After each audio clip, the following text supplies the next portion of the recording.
नवंबर 2019 को शुरू होने वाली कोरोना वायरस की वबा का बाकायदा इलाज अभी तक तो दरियाफ्त नहीं हो सका।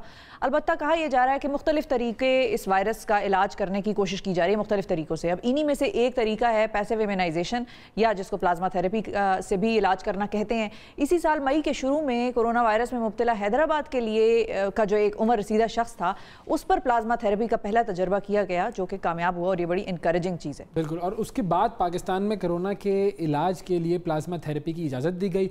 अब तक कितने लोग इस तरीका इलाज से सेहतियाब हुए हैं पाकिस्तान में कोरोना के इलाज के लिए? पैसिव इम्यूनाइजेशन या फिर जो प्लाज्मा थेरेपी का तरीका है वो कितना कामयाब हुआ है? इस तरीका इलाज के लिए कितने लोगों ने अपना प्लाज्मा अतिया किया है? बात करेंगे national institute of blood disease यानी कि NIBD के सरबराह डॉक्टर ताहिर शमसी साहब से। अस्सलाम वालेकुम डॉक्टर ताहिर साहब। जी वालेकुम अस्सलाम। डॉक्टर साहब, ये जो पैसिव इम्यूनाइजेशन या जो प्लाज्मा थेरेपी का तरीका है, ये पाकिस्तान में अब तक कितना कामयाब हुआ है? अब तक ये सिलसिला कहाँ तक पहुँचा है? अल्हम्दुलिल्लाह 90 से क्रॉस कर गए नंबर्स मरीजों के जिनको प्लाज्मा के ज़रिए जिनका पूरे पाकिस्तान में इलाज किया गया। और उसके जो नतीजे हैं ये हैं कि जो लोग वेंटिलेटर पे नहीं थे और प्लाज्मा लगाने से उनकी हालत बिगड़ने से बच गई और वो रिकवरी की तरफ आ गए, और बहुत सारे लोग उनमें से घर जा चुके हैं। अच्छा डॉक्टर साहब, इस तरीका इलाज से भी उतने ही दिन लगते हैं किसी शख्स को सेहतयाब होने में जितना के बगैर प्लाज्मा लगे होते हैं लोग सेहतयाब? जो बज़ाहिर ऑब्जर्वेशन नज़र आ रही है, मुशाहिदा ये है कि निस्बतन जल्दी रिकवरी हो जाती है प्लाज्मा लगाने से। तकरीबन 4 से 5 दिन जल्दी रिकवरी हो रही है। और अहम तरीन बात यह है कि उनकी क्योंकि हालत बिगड़ नहीं रही और वेंटिलेटर पे जाने की ज़रूरत नहीं पड़ रही, तो रिकवरी अल्हम्दुलिल्लाह जल्दी हो रही है। और जल्दी होने के साथ साथ एक अहम बात ये हो रही है कि उनमें से ज़्यादातर लोगों में अब जो कोरोना वायरस है उसके टेस्ट नेगेटिव आ जाते हैं 7वें 8वें दिन। जो इसका मतलब ये हो गया कि प्लाज्मा एक अहम किरदार अदा कर रहा है कि वायरस को इनएक्टिवेट कर रहा है, क्योंकि इसकी कोई एंटीवायरल थेरेपी अभी तक कोई डेवलप नहीं हो सकी। तो ये जो एंटीबॉडीज़ रिकवर हुए हुए प्लाज्मा में मौजूद होती है, ये ज़्यादा बीमार मरीज़ के जिस्म में जाके और वायरस को कंट्रोल करने की कोशिश करती है, और उसमें अल्हम्दुलिल्लाह कामयाबी हमें नज़र आ रही है।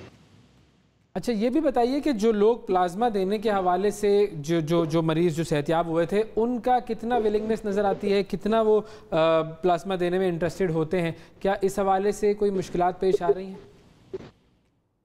जनाब, मेरा ख्याल है कि ये हमारी कोताही है कि हम लोगों को अभी तक कन्विंस नहीं कर पा रहे कि जितनी ज़रूरत है प्लाज्मा की पूरे मुल्क में। और आप देख रहे हैं सोशल मीडिया पे अपीलें चल रही हैं सिर्फ कि फलाने ग्रुप का प्लाज्मा जो है फलाने शहर में ज़रूरत पड़ रही है और प्लीज़ आगे आप डोनेट कर दीजिए, फलाने नंबर पर रब्ता कर लीजिए।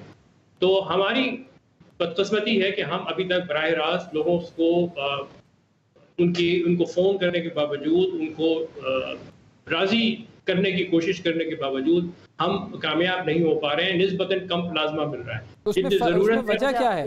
क्या वो लोग राजी नहीं होते या फिर कोताही उनको कन्विंस करने वाले शख्स की है कि वो कन्विंस नहीं कर पाते, या अस्पतालों में आने से डरते हैं खून देने के लिए? दो तीन बातें कि ये हम उन लोगों को फोन कर रहे हैं कि जो ज्यादा से ज्यादा आइसोलेशन सेंटर में ही रहे हैं, वो ICUs में दाखिल होने वाले लोगों को हम नहीं कर रहे हैं। और या फिर ये बहुत बड़ी तादाद ऐसे लोगों की है जो आइसोलेशन में तो रहे लेकिन होम आइसोलेशन में रहे। तो अस्पताल में आने से डरना एक वजह है। दूसरे हमारी अपनी ज़ाती कोताही कि शायद हमारी बात में इतना असर नहीं है, हम उनको राज़ी नहीं कर पा रहे। तीसरा बहुत अहम फैक्टर जो पूरे माशरे में एक कन्फ्यूजन फैला हुआ है कोरोना के हवाले से, अजीब अजीब कॉन्स्पिरेसी थ्योरीज जो हैं वो घूम रही हैं। कोई कुछ कह रहा है, कोई कुछ कह रहा है। तो उसकी वजह से बेएतबारी है कि जो भी कुछ कहा जा रहा है उसके ऊपर कितना यकीन करें, कितना ना करें। और चौथी अहम बात यह है कि इसकी अभी तक प्लाज्मा थेरेपी के हवाले से या कोरोना के इलाज के हवाले से कोई यूनिफॉर्म पॉलिसी, हुकूमती सतह पे कोई यूनिफॉर्म पॉलिसी हमें नजर नहीं आ रही। प्लाज्मा की ओनरशिप गवर्नमेंट ने नहीं ली अभी तक। ये इंडिविजुअल के ऊपर छोड़ दिया कि भाई ठीक है, जो तुम लोग करना चाह रहे हो करो, हम we don't want to know. इस वक्त बज़ाहिर जो रवैयों से ये लग रहा है, हो सकता है मैं गलत समझाऊं, लेकिन इसकी ये वजूहात हैं जिसकी वजह से लोग अभी तक जितनी ज़रूरत है प्लाज्मा की हम लोगों को पूरे मुल्क में, वो आ नहीं पा रहा। तो क्या ऐसा नहीं हो सकता कि जो डॉक्टर्स हैं जिनके पास कोरोना के पेशेंट्स आते हैं और फिर वो सेहतयाब हो जाते हैं, वो कोई मैकेनिज्म खुद ही मिलकर ऐसा बना लें कि जो भी रिकवर्ड पेशेंट हो उसका प्लाज्मा निकाला जाए, ये मैंडेटरी कर लें? क्या ऐसा पॉसिबल है?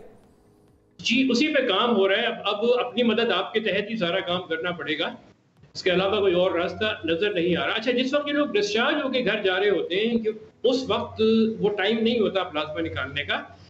मरीज के रिकवर होने के कम से कम 2 से 3 हफ्ते गुजरने के बाद उसके मरीज के जिस्म में प्लाज्मा में एंटीबॉडीज इतनी होती हैं कि वो निकाली जा सकती है। बीमारी के दौरान, उसकी अपनी बीमारी के दौरान या उस आइसोलेशन पीरियड में एंटीबॉडीज डेवलप नहीं हुई होती और वो किसी काम की नहीं होता उसका प्लाज्मा।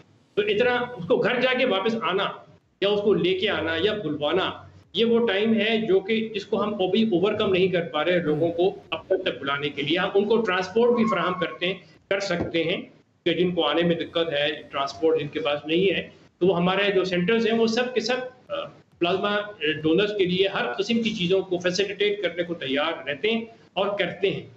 सर, इसका एक तरीका तो ये भी हो सकता है कि गवर्नमेंट या जो भी हॉस्पिटल्स केटर कर रहे हैं इस चीज को, वो ही अपने अमले में मतलब 2 लोगों को भेज दें कि वो जाके मरीज का प्लाज्मा खुद उसके घर से ले आएं, अगर वो लेकिन मरीज राजी होना चाहिए पहले उसके। इसमें घर से निकालना मुमकिन नहीं है, ये मशीन के जरिए निकाला जाता है और वो मशीन जो है वो ऐसा नहीं है कि सड़क के किनारे बिठा के किसी को भी प्लाज्मा निकाल लिया या घर में भेज के। ब्लड लेते हैं ना सर, प्लाज्मा का प्रोसेस तो बाद में लेबोरेटरीज में नहीं होता? नहीं, बिल्कुल भी नहीं, ब्लड नहीं लिया जाता और इस तरीके से ये प्लाज्मा निकाला जाता है। मशीन में पूरा ब्लड प्रोसेस होता है, उसमें से उसका जो एक्सट्रैक्ट कर लेते हैं वाटर कंपोनेंट जिसको प्लाज्मा कहते हैं, बाकी सारा ब्लड उस आदमी के जिस्म में वापस चला जाता है। तो देने वाले को कोई कमजोरी नहीं होती। इसका निकालने का तरीका मशीन के जरिए निकाला जाता है, ये सिरिंज से नहीं निकालते कि आप किसी वक्त कहीं पे भी बैठ के निकाल लें। अच्छा, ठीक है। अच्छा, ये भी बताइएगा डॉक्टर साहब कि ये जो कोरोना के मरीजों का इलाज इस प्लाज्मा थेरेपी से होता है, ये क्या हर स्टेज पर हो सकता है या वो ही पेशेंट्स इसमें रिकवर कर सकते हैं जो अभी आईसीयू में या क्रिटिकल कंडीशन में नहीं हो?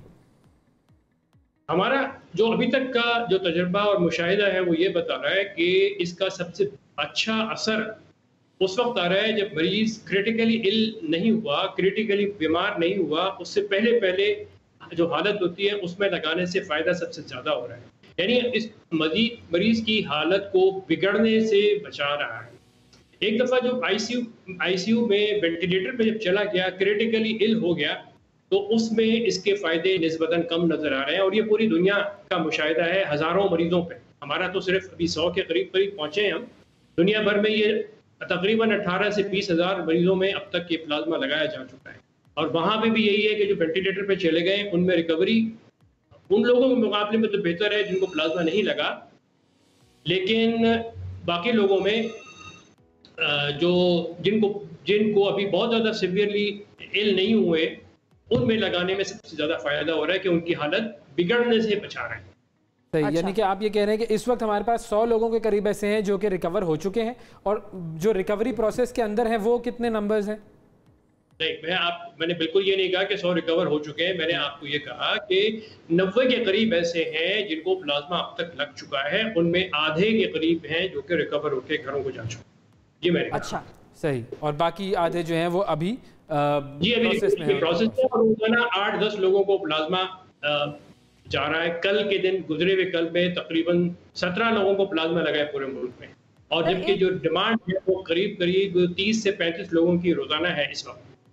अच्छा सर, अब ये प्लाज्मा की एक जगह मैं पढ़ रही थी कि एक शख्स एक से ज्यादा मरतबा भी प्लाज्मा दे सकता है, ये बात दुरुस्त है? एक हफ्ते के फर्क से दोबारा 12 प्लाज्मा दे सकते हैं। 4 दफा तक हम ले लेते हैं प्लाज्मा। अच्छा, और ये भी बताइए कि जिन मरीजों को प्लाज्मा लगना होता है जो कोरोना वायरस में मुब्तला हैं, उनके लिए ये डिसीजन कौन लेता है? क्या वो खुद डिमांड करते हैं कि हमें लगा दें या डॉक्टर कहता है कि हमारे पास अवेलेबल है हम लगाएंगे? और क्या उनकी तरफ से एक्सेप्टेंस होती है? क्योंकि गवर्नमेंट की सतह पर तो डिक्लेयर नहीं किया गया ना किसी भी मुल्क में कि भाई plasma therapy is the treatment for corona virus, तो लोगों में भी ये इस चीज़ की तशवीश होती है, घबराते हैं वो कि हमें प्लाज्मा लगा रहे हैं तो पता नहीं कुछ हो ना जाए। जी। अच्छा, हुकूमत सिंध ने तो ऑफिशियली इसको प्लाज्मा थेरेपी को ऑन कर लिया है कि काफ़ी हद तक, और डेजिग्नेट कर दिए हैं हॉस्पिटल्स के जहां पर प्लाज्मा लगाने की सहूलत NIPD के ताउन से दी जा रही है। तो यहाँ तक तो बात ठीक है। अच्छा, दूसरा इसका जो लगाने का फैसला जो होता है, वो जो इलाज करने वाले डॉक्टर्स होते हैं, वो मरीज़ के हालात को देखते हुए अगर प्लाज़्मा लगाने की ज़रूरत महसूस करते हैं, तो फिर वो NIPD से रब्ता करते हैं।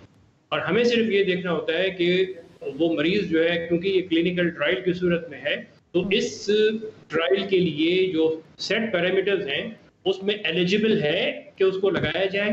कहीं ऐसा तो नहीं लगाने से नुकसान होने के मामला ज़्यादा हों। साइड इफेक्ट्स आए हैं क्या हमारे पास? अल्हम्दुलिल्लाह, सिवाय को एलर्जी हुई थी प्लाज्मा से, इसके अलावा कोई किसी किस्म के साइड इफेक्ट नहीं देखे गए। ठीक है, और इसकी कीमत के हवाले से भी ज़रा बता दीजिएगा। जो NIPD से जो प्लाज्मा इशू हो रहा है पूरे मुल्क में कहीं पर भी उसकी कोई कीमत नहीं है, वो फ्री ऑफ चार्ज दिया जा रहा है। वैसे अमूमी तौर पे इसके ऊपर जो अखराजात आते हैं एक डोनर से प्लाज्मा निकालने के, वो 45 से 50 हज़ार रुपए अखराजात आते हैं। लेकिन अल्हम्दुलिल्लाह हम इस काबिल हैं कि पूरे मुल्क में कहीं पर भी प्लाज्मा दिया जाना हो, बगैर किसी चार्जेस के हम फ्री ऑफ चार्ज दे रहे हैं सब, चाहे प्राइवेट हॉस्पिटल का पेशेंट हो, चाहे वो गवर्नमेंट हॉस्पिटल का पेशेंट हो। बिल्कुल ठीक है, बहुत शुक्रिया अदा करेंगे हम डॉक्टर ताहिर शमसी साहब।